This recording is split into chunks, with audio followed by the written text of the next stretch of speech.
تو ہے، اس پر غور کیا جا سکتا ہے، لیکن جتنے نظائر ہیں یا ہمارے ہاں جو عام فقہی آراء ہیں وہ اسی اصول پر مبنی ہیں کہ اس کو شامل کر کے اب پورے پر زکوٰۃ عائد ہو جائے۔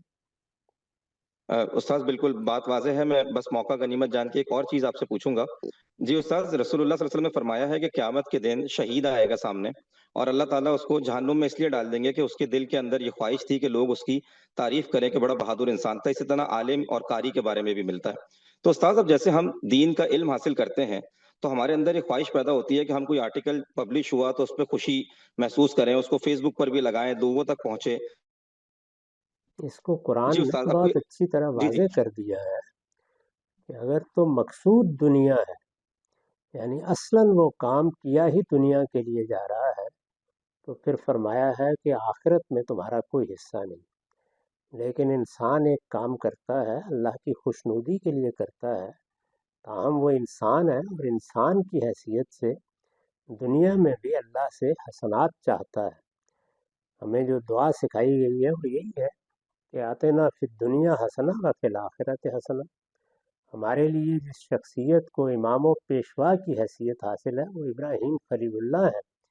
انہوں نے خود اللہ سے دعا کی کہ وجعل لی لسان صدق فی الآخرین، یعنی میرے لیے لوگوں میں اچھی شہرت ہو، لوگ مجھے اچھے لفظوں سے یاد کرتے رہیں۔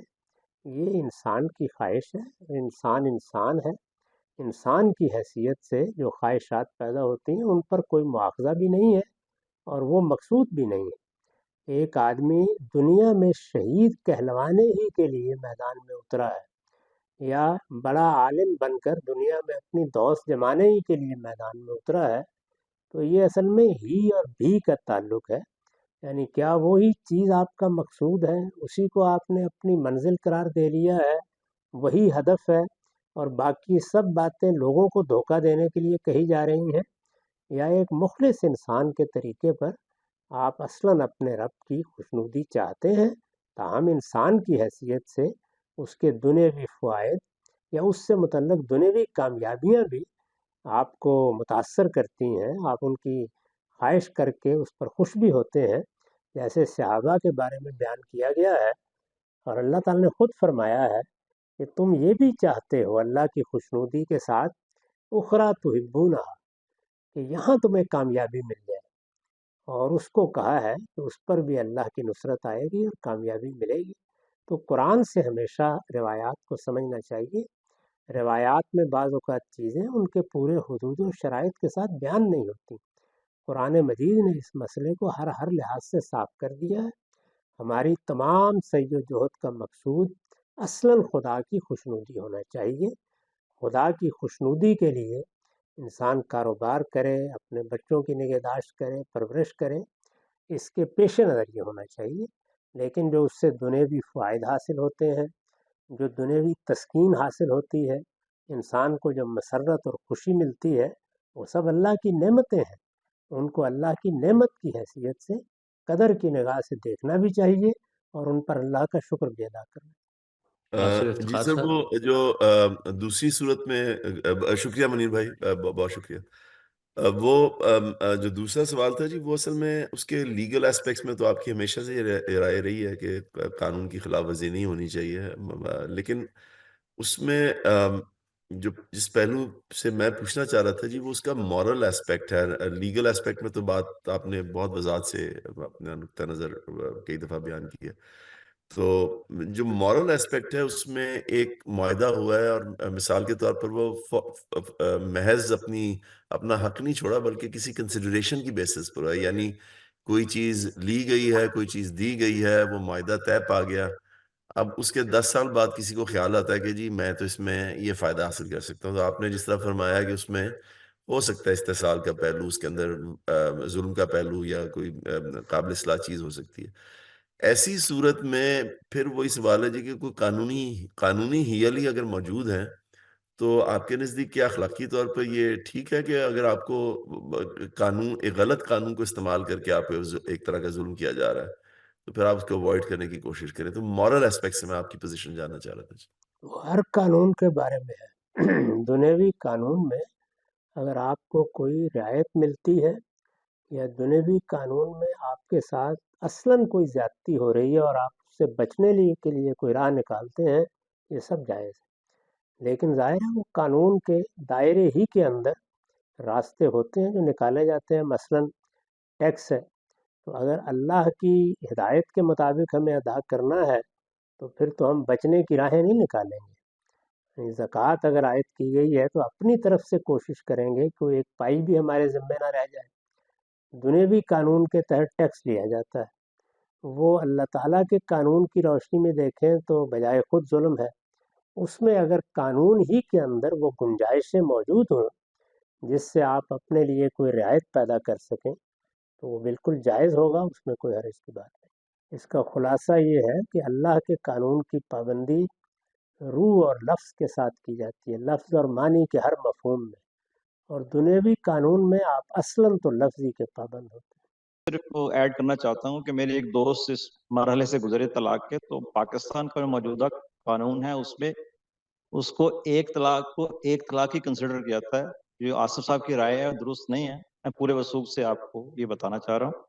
وہ ایک طلاق انہوں نے کنسیڈر کیا، پھر انہوں نے کچھ عرصے بعد دوبارہ دی تو دوسری طلاقوں نے 2 طلاق ہی کنسیڈر کیا۔ تو یہ بات درست نہیں ہے کہ وہ 3 طلاق ہوتی ہیں ایک ہی دفعہ۔ Thank you. میرے علم میں بھی یہی ہے، وہ لوگوں کی غلط فہمی ہے۔ وہ اصل میں جو 3 نوٹس دیے جاتے ہیں ان کو 3 طلاق سمجھ لیتے ہیں۔ قانون کی تعبیر ہرگز یہ نہیں، ایک ہی طلاق ہوتی ہے اور اس کے بعد وہ علیحدگی کرا دی۔ شکریہ عامر صاحب۔ شاہ زمان، آپ اپنا سوال کر لیجئے۔ بہرحال مجھے سوال یہ کرنا تھا کہ ہمارے ہاں قانون میں کچھ حدود والی سزائیں ہیں اور اس کے بعد وہی سزائیں بطور تعزیر بھی ہے۔ مثال کے طور پہ کہ ریپ لائبل ٹو حد، ریپ لائبل ٹو تعزیر۔ تو اس پہ مجھے کچھ کنفیوژن تھی، اگر جاوید صاحب یہ بتا دیں کہ اگر حد کے شواہد پورے نہیں ہو رہے تو پھر کیا ہم اسی معاملے کو بطور تعزیر سزا دے سکتے ہیں؟ یہ اصل میں ہمارے ہاں جو فقہاء نے کمالات کیے ہیں اس کا ظہور ہے۔ میں نے اپنی رائے بہت تفصیل کے ساتھ اس وقت بھی بیان کی تھی جب حدود آرڈیننس زیر بحث تھا، اور بارہا اس کے بعد بھی بیان کی ہے کہ جو سزائیں بیان کی گئی ہیں، حدود کی سزائیں جن کو کہا جاتا ہے، یعنی جو اللہ تعالیٰ کی طرف سے مقرر کی گئی ہیں، وہ ان جرائم کی انتہائی سزائیں ہیں۔ جب مجرم کسی رعایت کا مستحق نہیں ہوگا، یعنی نہ جرم کی نوعیت کے لحاظ سے رعایت کا مستحق ہوگا، نہ اپنے حالات کے لحاظ سے رعایت کا مستحق ہوگا، اس وقت وہ سزائیں اسے دی جائیں گی۔ اور وہ سزائیں بھی اصلاً ریاست کی سزائیں نہیں ہیں یا دنیوی قانون کی طرح نہیں ہیں، بلکہ وہ اللہ کا عقاب ہے۔ اس میں مسلمانوں کی حکومت اللہ تعالیٰ کے اس حکم کی پابند ہے کہ اللہ تعالیٰ کی طرف سے یہ سزا دنیا میں نافذ کر دی جائے۔ وہ آخرت کی سزا کی تمہید ہے۔ اگر بندے نے اس سزا کے بعد دل سے توبہ کر لی تو وہ آخرت میں پاک ہو گیا۔ اسی وجہ سے اگر آپ دیکھیں تو جن لوگوں نے آپ رسول اللہ صلی اللہ علیہ وسلم کے سامنے آ کر اعتراف کیا ہے، وہ سب کیا کہہ رہے ہیں؟ یا رسول اللہ ہمیں پاک کر دیجئے۔ وہ الفاظ ہی یہی استعمال کر رہے ہیں۔ جو سزائیں اللہ تعالیٰ کی طرف سے مقرر کی گئی ہیں ان کی نوعیت یہ ہے۔ اب اگر کسی جرم میں وہ سزائیں نہیں دی جا رہی تو 2 ہی صورتیں ہوں گی، یا جرم کی وہ نوعیت نہیں ہے کہ وہ سزا دی جائے، اور یا مجرم کے حالات رعایت کا تقاضا کرتے ہیں، تو پھر کسی دوسرے عنوان کے تحت وہ سزا کیسے دی جا سکتی؟ دوسرے عنوان کے تحت تو پھر آپ کوئی اور سزا تجویز کریں گے۔ اس میں بھی قرآن مجید نے تمام حدود متعین کر دیے ہیں، یعنی یہ بتا دیا ہے خود سورہ مائدہ میں کہ کسی شخص کو موت کی سزا نہیں دی جا سکتی اگر اس نے 2 جرائم نہیں کیے، یعنی اس نے کسی کو قتل نہیں کیا یا اس نے کوئی فساد برپا نہیں کیا۔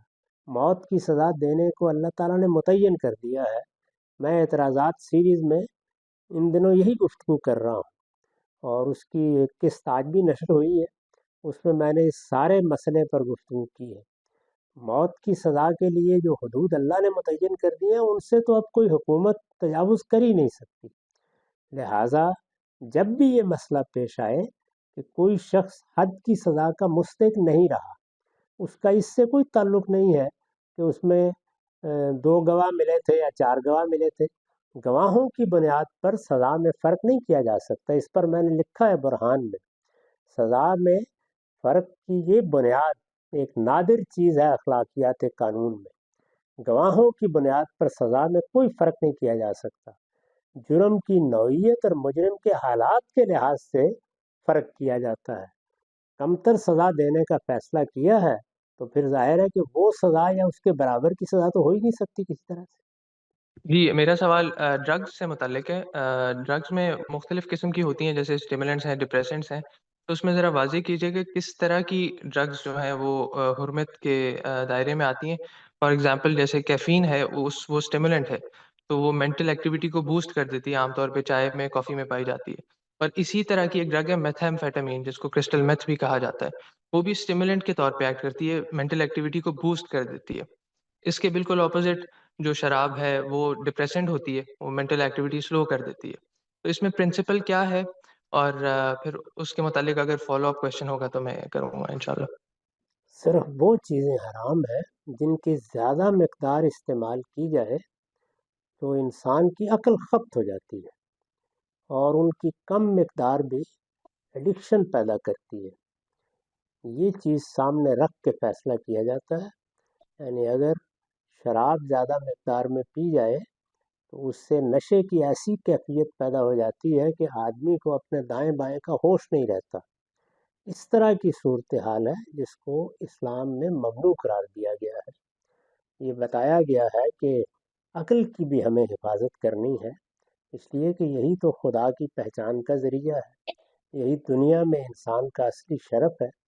عقل کو کسی حال میں خبت نہیں ہونا چاہیے۔ جو چیز اس کو خبت کر دے اور انسان کو اپنے دائیں بائیں کا ہوش نہ رہے، اس کو اللہ تعالیٰ کہتے ہیں کہ یہ ممنوع ہے۔ یہ رجسم من عمل الشیطان کہا ہے کہ یہ تو گویا اپنے آپ کو شیطانی غلاظت کے حوالے کر دینا ہے۔ کوئی چیز اگر تسکین کے لیے لی گئی ہے یا اس سے آپ کو کچھ اپنے ڈپریشن کو کنٹرول کرنے میں مدد مل رہی ہے، وہ سب دوائیں ہیں، ان میں اطباء کو رائے قائم کرنی چاہیے۔ وہ اگر اس میں کوئی نقصان نہیں دیکھتے تو وہ دعائیں دے سکتے ہیں، اس پر دین کا کوئی پہلو زیر بحث نہیں آتا۔ اس میں ایک چھوٹا سا سوال ہے کہ جیسے کیفین ہے جو کافی میں ہوتی ہے، تو اس کو بھی زیادہ اماؤنٹ میں اگر کنزیوم کریں تو اس سے عقل تقریباً خبتی ہو جاتی ہے، تو اس کی بھی کم کوانٹٹی پھر لی جا سکتی ہے یا نہیں؟ جس چیز کی زیادہ مقدار کی طرف لوگ بالعموم نہیں جاتے، یعنی زیادہ مقدار تو دیکھیے کھانے کی بھی ہو جائے تو وہ بھی کچھ نہ کچھ نتیجہ نکال ہی دے گا، یعنی وہ زیادہ مقدار کا مطلب ہے کہ معمول میں جو لی جا سکتی ہے یا لوگ تھوڑے عرصے کے بعد لینے لگ جاتے ہیں، تو اس طرح کی چیز ہے جس کو نشہ آور قرار دیا جاتا ہے۔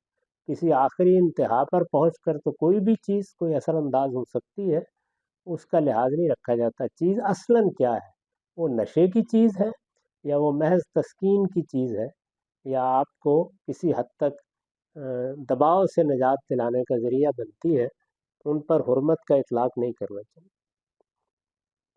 تو اگر آپ خود کنٹرول کر سکتے ہیں اور آپ ایسے زیادہ کوانٹٹی کی طرف نہیں مائل ہوں گے، تو پھر لے سکتے ہیں۔ فار ایگزامپل جیسے میتھامفیٹامین کی میں نے مثال دی، وہ آپ کیفین کی طرح وہ بالکل مائکرو ڈوز میں استعمال ہوتی ہے، اس سے زیادہ لی ہی نہیں جاتی ہے عمومی طور پہ، اور بہت سے لوگ اتنا کنٹرول ہوتا ہے اس میں کہ بہت کم کوانٹٹی میں ہی لیتے ہیں۔ وہ اگر عام حالات میں تسکین کی دعا ہے تو لی جا سکتی،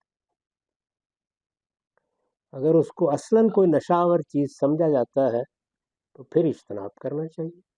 جیسے بہت یہ سے تو پھر لوگ سوشل کانسٹرکٹ، یعنی یہ نشہ آور چیز ہی تو اسی بنیاد پہ سمجھا جائے گا نا، جو ابھی بنیاد ہی میں سمجھنا چاہ رہا ہوں کہ کس بنیاد پہ کسی چیز کو نشہ آور چیز سمجھا جائے گا جس کی وجہ سے وہ حرام قرار پائے گی۔ اگر فرد کے حوالے سے دیکھیں تو اس کو فیصلہ کرنا ہے، یہ اس کی سبجیکٹیو رائے ہے، اس کا حق ہے کہ وہ یہ فیصلہ کرے۔ اگر سوسائٹی میں کوئی قانون سازی کرنی ہو تو سوسائٹی کا عرف اس کو طے کر دے گا، اور اس میں بعض اوقات آراء میں تبدیلی بھی آتی رہتی ہے۔ یہ اطلاق یا اپلیکیشن کا مسئلہ ہے، اس میں اختلافات ہمیشہ رہیں گے، اور وہ فرد کی سطح پر بھی رہیں گے اور سوسائٹی کی سطح پر بھی رہیں گے۔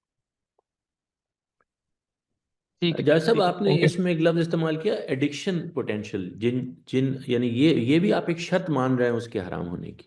یعنی اگر وہ نشے کی طرف جانے والی چیز اصلاً ہے تو پھر ظاہر ہے کہ جو ایڈکشن ہے وہ اس کی زیادہ مقدار کی طرف لے جائے گا اور آدمی کسی نہ کسی وقت اپنی عقل ختم کر بیٹھے گا۔ یعنی لیکن اگر یہ وہ جز اصلاً بھی کوئی ایسی چیز نہیں ہے تو پھر اس پر ہم، اس کا اطلاق نہیں ہوگا۔ اسی وجہ سے جو لوگ یہ رائے رکھتے ہیں کہ اللہ تعالیٰ نے نص میں جس چیز کو حرام قرار دیا ہے وہ تو خمر ہی ہے، یعنی خمر کا مطلب ہے انگور کی شراب جو باقاعدہ بنائی جاتی تھی اور اسی حیثیت سے یعنی نشے کے لیے پی بھی جاتی تھی، تو اس پر حرمت کا اطلاق اصلاً ہوگا۔ باقی تو علت کا اشتراک ہے۔ یہ ابھی میں نے جس اصول کی وضاحت کی کہ ہم نے جب یہ دیکھا کہ خمر کی حقیقت کیا ہے تو معلوم ہوا کہ جو چیز اسے گندا شیطانی کام بنا رہی ہے وہ تو اس کا نشہ آور ہونا ہے۔ اسی کو سامنے رکھ کر پھر باقی چیزوں کا اس سے الحاق کیا جاتا ہے۔ وہ الحاق ایک اجتہادی معاملہ ہے، اس میں ظاہر ہے کوئی اختلاف بھی ہو سکتا ہے۔ ہاں لیکن آپ جب ایڈکشن کہتے ہیں تو اس کا مطلب یہ ہے کہ جس میں جسمانی یا ذہنی اس کی ڈیپینڈنس ہو جاتی ہے، جس کو چھوڑنے سے بہت مسئلے پیدا ہوتے ہیں۔ جی ہاں، لیکن وہ بعض اوقات ایڈکشن تو دیکھیے ایک درجے میں چائے کی بھی ہو جاتی ہے، کافی جی کی جی، بھی ہو جاتی ہے، لیکن وہ اپنی اصل کے لحاظ سے کوئی نشہ آور مشروب نہیں۔ تو تو اگر یہ کسی دونوں چیز چیزیں پھر شامل ہیں۔ دونوں چیزیں یکساں دیکھی جائیں۔ اور ایک اور بات بھی ہے میرے خیال میں کہ اس میں جو ماہرین ہوتے ہیں، جیسے دواؤں کے ماہرین ہوتے ہیں، جو فارماکالوجی کے ایکسپرٹس ہوتے ہیں، یہ وہ کیٹیگرائز کرتے رہتے ہیں ان کے اثرات کے لحاظ سے، تو ان کی رائے کو اہمیت دینی چاہیے۔ یہ علماء کا اس درجے میں کام نہیں ہے۔ جی بالکل ایسے ہی، یعنی اس میں جو ماہرین فن ہیں وہ رائے قائم کرتے ہیں کہ کون سی چیز اصلاً نشاور ہے اور کون سی چیز اصلاً تسکین آور ہے۔ آپ کو یاد ہوگا کہ بہت سے لوگ کھانسی کے شربت کو ان کاموں کے لیے استعمال کر لیا کرتے تھے، تو یہ سب جی چیزیں جی ایسے بالکل، ہو جاتی ہیں۔ اسی لیے وہ ہمارے ہاں کوڈین کے کھانسی کا شربت پاکستان میں نہیں ملتا، کیونکہ وہ نشے کے لیے لوگ استعمال کرتے تھے، حالانکہ وہ بڑا کارگر ہوتا ہے۔ یہ سب چیزیں تو ہو جاتی ہیں، لیکن اصلاً جو بات ہے وہ یہ ہے کہ ایک بندہ مومن کو ایسی ہر چیز سے بچنا چاہیے جو اصلاً نشہ کرنے والی ہے، اس کی چھوٹی سے چھوٹی مقدار سے بھی بچنا چاہیے کہ کہیں اس کی عادت اس کو وہاں تک نہ لے جائے۔ ٹھیک ہے، شکریہ جناب۔ قمر یاسین صاحب۔ جی گاندھی صاحب، میرا سوال جوئے سے متعلق ہے کہ بظاہر یہ معلوم ہوتا ہے کہ جو چیزیں اسلام میں منع کی گئی ہیں کہ آپ کسی کا مال ناحق نہ کھائیں، اس کو اچھا مال دے کے اس کو برا مال نہ دیں، تو ان سب چیزوں میں سود میں بھی بظاہر فیل ہوتا ہے، نظر آتا ہے کہ بندے کے ساتھ زیادتی ہو رہی ہے۔ تو جوئے کے اندر اس طرح کی چیز نظر نہیں آتی، دونوں پارٹیز کی طرف سے باہمی رضامندی ہوتی ہے۔ اور اسی کانٹیکس میں لوٹری کو بھی سمجھنا چاہتا ہوں کہ نہایت نیگلیجبل اماؤنٹ لوگ اکٹھے کرتے ہیں اور وہ ایک بندے کو دے دی جاتی ہے اور اس کے لیے اس کا کوئی فائدہ ہو جاتا ہے۔ تو اس کو ہم کیسے دیکھیں گے؟ اس میں غلط نقصان والی بات اس میں کیا ہے؟ جوئے کی حقیقت کیا ہے؟ وہ اصل میں کھیل کے ذریعے سے دوسرے کو لازماً مالی نقصان پہنچانے کے لیے بیٹھنا ہے، یعنی میں بھی اس لیے بیٹھا ہوں اور میرا سامنے والا بھی اسی لیے بیٹھا ہے، لازمی نقصان ہونا ہے اس میں۔ اس کو اسلام میں منع کر دیا گیا۔ تو عرف میں جس کو جوا کہتے ہیں اسی پر اس کا اطلاق بھی کرنا چاہیے، اور اس میں یہ لازمی ضرر ہے جو اس کی حرمت کا باعث بنا ہے۔ اس طرح کی چیز بعض دوسری جگہوں پر بھی پائی جاتی ہے، اور اگر وہ اسی درجے میں پائی جاتی ہے تو اس سے بھی بچنا چاہیے۔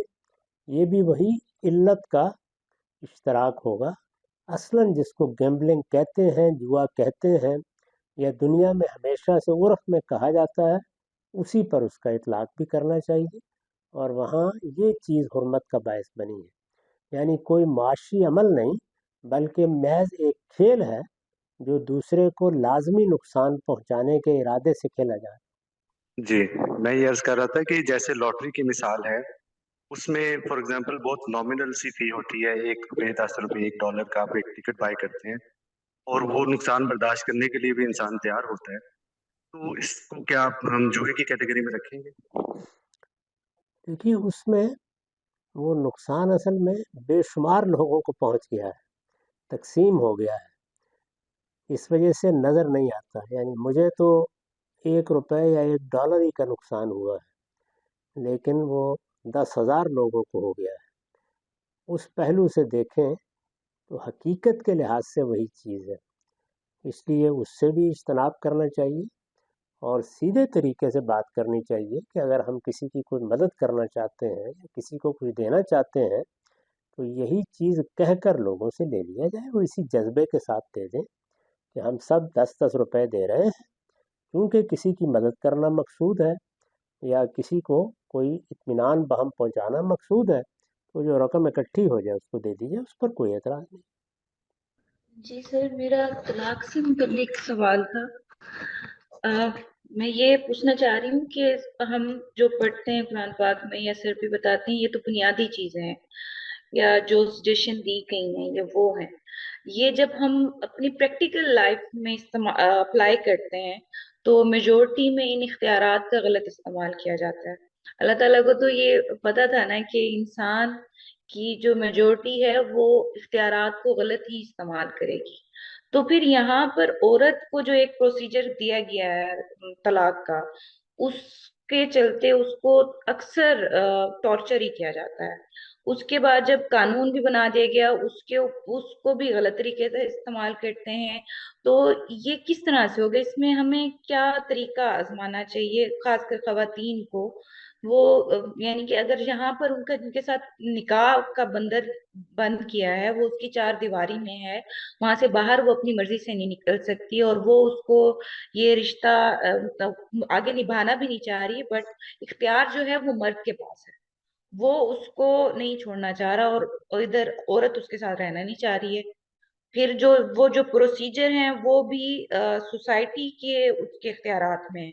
ایک اختیار مرد کے اوپر ہے، دوسرا سوسائٹی کے پاس ہے. وہ بیچاری اکیلی ایک سائڈ پر اکیلی کھڑی ہوئی ہے، وہ کیا کرے؟ میں نے اس کے لیے جو تجویز پیش کی ہے وہ میری کتاب مقامات میں ہے. جب بھی آپ نکاح کا معاہدہ کریں تو اس میں یہ شرط لکھوا لیں کہ جب بھی عورت اپنے لیے طلاق کی خواہش ظاہر کرے گی تو اس کے نوٹس دینے کے بعد شوہر کے پاس 90 دن ہے، اس میں وہ اگر کوئی سلو صفائی کر لیتا ہے تو ٹھیک ہے، ورنہ 90 دن کے بعد خود بخود طلاق واقع ہو جائے گی. اس سے یہ مسئلہ ختم ہو جائے گا.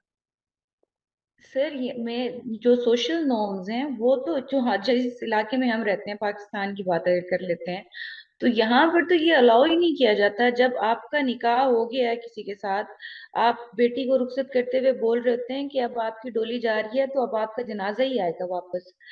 تو اس سوسائٹی کی طرف سے پریشر کیا جاتا ہے، تو وہ اس کو کس طرح سے اس چیز کو کس طرح سے وہ اپنائے گی؟ اس کے باوجود اگر تو وہ کسی نہ کسی طریقے سے قانون تک پہنچ جاتی ہے. اب قانون کا بھی پھر ایک یہ پروسیجر ہے کہ آپ نوٹس بھجوائیں گے خاوند کو، وہ بیٹھیں گے آپ کے ساتھ، آپ کے جو خاندان کے بڑے لوگ ہیں وہ بیٹھیں گے، پھر 3 ملاقاتیں ہوں گی اور پھر ان کے بعد آپ کو کوئی فیصلہ دیا جائے گا. اب ایک عورت جو کوئی راہ فرار اختیار کر کے وہاں سے نکلی ہے، اس کے بعد اس کو یہ طریقے اپنا کر اس کو پھر ادھر سے وہ نکل سکتی ہے، آزاد ہو سکتی ہے. اور اگر ایسا نہیں کرتی ہے تو پھر اس کا وہ جو خلا ہے اس کو خلا مانی نہیں جاتی ہے کہ یہ تو تنسیخ ہوئی نہیں ہے. تو سر پھر یہاں پر ہم صرف قانون کو کریں گے کہ قانون نے سرٹیفکیٹ دے دیا ہے تو بس وہ صحیح ہے. اب ہم نے پروسیجر اس کو ٹھیک نبھایا ہے، چلایا ہے کہ نہیں؟ نوٹس رکوائے جا سکتے ہیں جس طرح سے اور بھی دوسری جگہوں پر قانون کا غلط استعمال ہوتا ہے صحیح پرپس کے لیے بھی. تو سر اس طرح سے کیا جا سکتا ہے؟ دیکھیے، یہ قانون میں کیا مسائل ہیں، معاشرت کے کیا مسائل ہیں، ان سب میں تو جب تک آپ اچھا شعور لوگوں میں نہ پیدا کریں بڑا مشکل ہے کہ اصلاح ہو. ہم پہلے مرحلے میں کیا کر سکتے ہیں؟ یہ کر سکتے ہیں کہ معاہدے کو بہتر بنایا جائے. یعنی اس وقت جو نکاح کا معاہدہ ہے وہ پرانے عرف پر ہو رہا ہے، اس کا مذہب سے کوئی تعلق نہیں ہے. وہ ایک عرف ہے، ریاست کا کہیں، سوسائٹی کا کہیں، ایک تہذیبی عرف ہے جس کی بنیاد پر یہ سب معاملات ہو رہے ہیں. تو اس کو اگر آپ ایک باقاعدہ شعوری معاہدے میں بدلیں اور اس کے لیے پہلے مرحلے پر بھی ایسے نکاح نامے بنا دیے جائیں جس میں عورت کو اپنی طرف سے کچھ نہ کرنا ہو، بلکہ وہ انہی شرائط و حدود کے ساتھ بنا دیے جائیں۔ میں نے جو تجویز پیش کی تھی اس میں یہی تھا کہ وہ نکاح نامے کا حصہ بنا دیا جائے۔ جب یہ بن جائے گا تو پھر شوہر کے سر پر بھی تلوار لٹک رہی ہوگی کہ عورت نے نوٹس دے دیا ہے، اب اگر میں معاملہ درست نہیں کرتا یا میں اس کو نوٹس واپس لینے پہ آمادہ نہیں کرتا تو 90 دن میں خود بخود یہ عمل ہو جائے گا۔ یہ تجویز میں نے پیش کی تھی تاکہ عورتوں کو جو عدالتوں میں جانے اور اس طرح کے معاملات میں مسائل پیش آتے ہیں ان کا ازالہ ہو سکے۔ یہی کچھ کیا جا سکتا ہے۔ مرد کے لیے بھی یہ پابندیاں اسی طرح موجود ہیں، وہ بھی طلاق دیتا ہے تو اس کو بھی کچھ مراحل سے گزرنا ہے۔ وہ بھی دیکھیے کہ 3 مہینے تک نہ معاملات الگ کر سکتا ہے، نہ کوئی فیصلہ نافذ کر سکتا ہے، اس کو بھی 3 مہینے کم و بیش 90 دن ہی بنتے ہیں، اس میں انتظار کا پابند کر دیا گیا ہے۔ عورت کو بھی اور مرد کو بھی، دونوں کو پابند کر دیا گیا ہے۔ یہ سارے معاملات کیوں کیے گئے ہیں؟ بچے کے معاملے میں اگر کوئی اشتباہ ہے تو دور ہو جائے، مال و دولت کے کچھ معاملات ایسے ہیں جن میں پیچیدگی ہے تو وہ حل ہو جائے، تاکہ دونوں مل کر طے کر سکیں کہ اب خوش اسلوبی کے ساتھ علیحدگی ہو سکتی ہے۔ اس کو تسریجم بے احسان کہا ہے قرآن مجید نے۔ تو لوگ اس میں خود قرآن کے بتائے ہوئے طریقوں کی خلاف ورزی کرتے ہیں، ورنہ دونوں مرد و عورت سب پابند ہیں پروسیجر کی، اس کو بھی پابندی کرنی ہے اور عورت کو بھی پروسیجر کی پابندی کرنی ہے۔ یہ مدت ہے، یعنی 90 دن کی کم و بیش مدت، جس میں یہ کوشش کرنی چاہیے کہ معاملات ٹھیک ہو سکتے ہیں تو ہو جائیں، اگر گھر بس سکتا ہے تو بس جائے، لیکن یہ کہ عورت کو اگر قانونی حفاظت میں یہ موقع دے دیا جائے کہ 90 دن میں معاملات وہ نہیں کرتی تو پھر اس کو کسی دوسری جگہ پیش ہونے کی ضرورت نہیں ہے، تو میرے خیال میں مسئلہ حل ہو جائے گا۔ لیکن اگر آپ یہ چاہتی ہیں کہ ادھر طلاق کا لفظ منہ سے نکالا جائے ادھر معاملات ہو جائے تو مالی معاہدات میں یہ نہیں ہو سکتا۔ یہ تو میں اگر کسی جگہ ملازمت کرتا ہوں تو وہاں پر بھی مجھے چارج دینا ہوگا، معاملات صاف کرنے ہوں گے، جو چیزیں معلق ہیں ان کو طے کرنا ہوگا، اس کے بعد ہی راستہ کھلے گا۔ اور نکاح کا معاملہ بھی ایسا ہی ہے، یعنی کیا عورت اپنے پیٹ میں بچہ لے کر طلاق طلاق کہتی ہوئی چلی جائے اور اس کے بعد بچے کا نسب مشتبہ ہو جائے تو اس کو گوارا کیا جائے گا؟ یا اگر شوہر نے اس کو رات ہی چند لاکھ روپے پکڑائے تھے اور صبح طلاق دے کے چلی جائے تو کیا یہ بات گوارا کر لی جائے گی؟ تو اس میں مالی معاملات ہیں، اس میں نسلی معاملات ہیں، بہت سی چیزیں ہیں، اس کے لیے پروسیجر ہر حال میں بنے گا۔ اس کو آسان کرنا چاہیے دونوں کے لیے، اور اس کو ایسا کرنا چاہیے کہ جس میں کوئی بڑی پیچیدگی پیش نہ آئے۔ ٹھیک ہے سر، صرف ایک کنفرمیشن چاہیے مجھے آپ سے، جو میں اس معاملے کو میں سمجھی ہوں کہ معاشرتی خرابیوں کو مد نظر رکھتے ہوئے کہ معاشرے میں رہتے ہوئے کچھ نارمس کو ہم اس طرح سے ہم اینٹی کلاک وائز نہیں چل سکتے ہیں کہ ایک معاشرہ ایک طرف چلا جا رہا ہے تو میں کھڑی ہوں اور میں کہوں نہیں یہ غلط ہے اور میں اس طرح سے اعلان کر کے اس سے مختلف سمت میں نہیں چل سکتی ہوں۔ تو سر یہاں پر میں نے جو سمجھا وہ یہ ہے کہ اگر تو میں اپنے حالات کو جسٹیفائی کر سکتی ہوں اللہ تعالیٰ کے سامنے، میں بتا سکتی ہوں کہ یہ حالات تھے اور ان حالات کے مد نظر چلتے ہوئے میں نے یہ فیصلے یا میں نے یہ راستے اختیار کیے ہیں، تو وہ ایکسیپٹیبل ہے، وہ ٹھیک ہے۔ تو سر کیا ایسا ہو سکتا ہے؟ جو راستہ اختیار کیا گیا ہے وہ راستہ ایک تو یہ ہے کہ ایکسیپٹیبل ہے، ایک یہ کہ کیا اس میں جو مسائل پیدا ہوتے ہیں اور جن کی وجہ سے مرد کو بھی پابند کیا گیا ہے کہ وہ ایک خاص پروسیجر کو اختیار کرے گا زکوٰۃ طلاق دیتے وقت۔ دیکھیے میں یہاں امریکہ میں ہوں، یعنی یہ بظاہر سمجھا جاتا ہے کہ متمدن ترین ریاستیں ہیں، یہاں کم و بیش 1 سال لگ جاتا ہے، یعنی طلاق مرد دے یا عورت دے یہاں کوئی فرق نہیں ہے، لیکن کم و بیش 1 سال لگ جاتا ہے، اس لیے کہ یہ زندگی بھر کا تعلق تھا، ایک بڑا غیر معمولی معاہدہ تھا جس کے تحت رہا جا رہا تھا۔ تو میں یہ سمجھ نہیں سکا کہ آپ کے خیال میں نکل جانے سے کیا مراد ہے؟ نکل جانے سے زیادہ یہ مراد ہے کہ ایک خاتون بہت تنگ تھی، وہ اپنا گھر چھوڑ کے چلی گئی، جیسے چلی جاتی ہے خواتین، والدین کے یہاں چلی گئی، اب چلی گئی ہے تو قانونی تعلق کے انقطاع کے لیے تو قانونی تقاضے پورے کرنے پڑیں گے، ورنہ اگر وہ پورے نہیں کیے گئے تو قانون گرفت بھی کرے گا اور پوچھے گا بھی. یہ مرد سے بھی پوچھے گا، عورت سے بھی پوچھے گا. تو جب آپ نکاح کرتے ہیں تو آپ ایک قانونی معاہدے میں ایک فریق کی حیثیت سے شریک ہوتے ہیں. اس معاہدے کو اس طرح نہیں توڑا جا سکتا، اس کو ہر حال میں کسی پروسیجر سے گزر کر توڑا جائے گا. میں نے عرض کیا ہے کہ اس کا ایک طریقہ پہلے تھا ہمارے ہاں، اس کے مفاسد کو دور کرنے کے لیے بڑی قانون سازی ہوئی ہے. اب تو عام طور پر ایک دو پیشیوں ہی پر معاملہ ختم ہو جاتا ہے. میں نے اس کو بھی آسان کرنے کی تجویز پیش کی تھی کہ نکاح نامے ہی میں یہ طے کر دیا جائے کہ عورت کی طرف سے اگر طلاق کی درخواست کی گئی ہے تو طلاق کی درخواست کا نوٹس ملنے کے بعد 90 دن کے اندر اگر معاملہ سلجھ جاتا ہے تو اچھی بات ہے، ورنہ خود بخود طلاق واقع ہو جائے گی، یعنی وہ آزاد ہو جائے گی. تو یہ پروسیجر تو ہر حال میں اختیار کرنا چاہیے. اس پروسیجر سے کیسے نجات ہو سکتی ہے؟ ایک مدت، ایک وقت دینا چاہیے جس میں اگر کوئی مالی معاملات ہیں وہ طے ہو جائے، اگر کوئی بچے کا معاملہ ہے تو اس کے بارے میں ساری صورتحال واضح ہو جائے. یہ دو تو اخلاقی ذمہ داریاں ہیں، ان سے نجات پانے کی کوئی صورت نہیں ہے. ان کو طے کیے بغیر طلاق نہیں ہو سکتی. تو سر ہمارے یہاں میجورٹی میں جو خواتین خلا لے رہی ہیں وہ نوٹس رکوا کر ان کی تنسیخ ہو جاتی ہے نکاح کی، تو یہ درست نہیں ہے، یہ غلط ہے. دیکھیے، وہ عدالت میں جاتی ہیں، عدالت میں جاتی ہیں تو عدالت پھر اپنے طریقے کے مطابق نوٹس بھی دیتی ہے، شوہر کو موقع بھی دیتی ہے. پھر اس کے بعد اگر وہ طلاق دینے کے لیے نہیں آمادہ ہوتا تو وہ نکاح ختم کر دیتی ہے. اس وقت یہ طریقہ ہے، یہ بالکل ٹھیک. یعنی اس میں اگر تقاضے پورے ہو گئے ہیں تو درست ہے، یہ تقاضے پورے کیے جاتے ہیں. شوہر کو نوٹس دیا گیا، وہ آیا ہی نہیں ہے تو پھر عدالت کیا کرے؟ پھر وہ عورت کے حق میں ڈگری دے دیتی ہے. یہ بھی میرے نزدیک بالکل ٹھیک ہے. یعنی قانون کا تقاضا پورا کرنا ضروری ہے. نوٹس جائے گا، اس کو متنبع کیا جائے گا، موقع دیا جائے گا. مرد اگر طلاق دیتا ہے تب بھی موقع دیا جائے گا، عورت دیتی ہے تب بھی موقع دیا جائے گا، کیونکہ ان سب چیزوں کو سیٹل ہونا ہے. لیکن ایک فریق عدالت میں آنے کے لیے تیار نہیں ہے تو اس میں پھر عدالت کو حق ہوتا ہے کہ وہ یک طرفہ فیصلہ کر دے. چنانچہ وہ تنسیخ نکاح کا فیصلہ کر دیتی ہے، اس پر کوئی اعتراض نہیں. اگر کسی جگہ عدالت نے پروسیجر کی خلاف ورزی کی ہے اس پر الگ سے بات ہو سکتی ہے، ورنہ تنسیخ نکاح خلا نہیں ہوتا. خلا تو یہ ہے کہ عورت نے درخواست کی اور مرد نے اس کی درخواست کو قبول کر کے طلاق دے دی، یہ خلا ہے.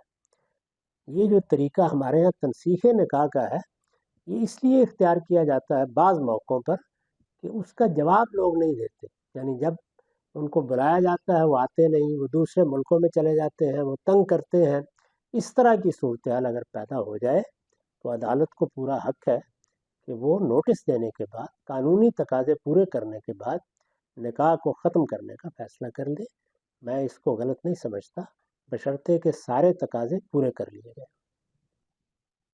جی، میرا سوال یہ گیمبلنگ کے متعلق، آپ نے کہا کہ لازمی ضرر ہوتا ہے اس میں، تو یہ تو ڈے ٹریڈنگ میں بھی فار ایگزامپل لازمی ضرر ہوتا ہے ایک، کیونکہ وہ اتنی زیادہ پیس پہ ٹریڈنگ ہو رہی ہوتی ہے، تو اس میں بھی پھر اس کا اطلاق ہوگا کہ وہ بھی تقریباً گیمبلنگ ہی ہے. نہیں، وہ اپنی ذات میں کیا ایک معاشی عمل ہے، یعنی یہ کھیل ہے. یعنی جوئے میں کھیل ہونا ضروری ہے.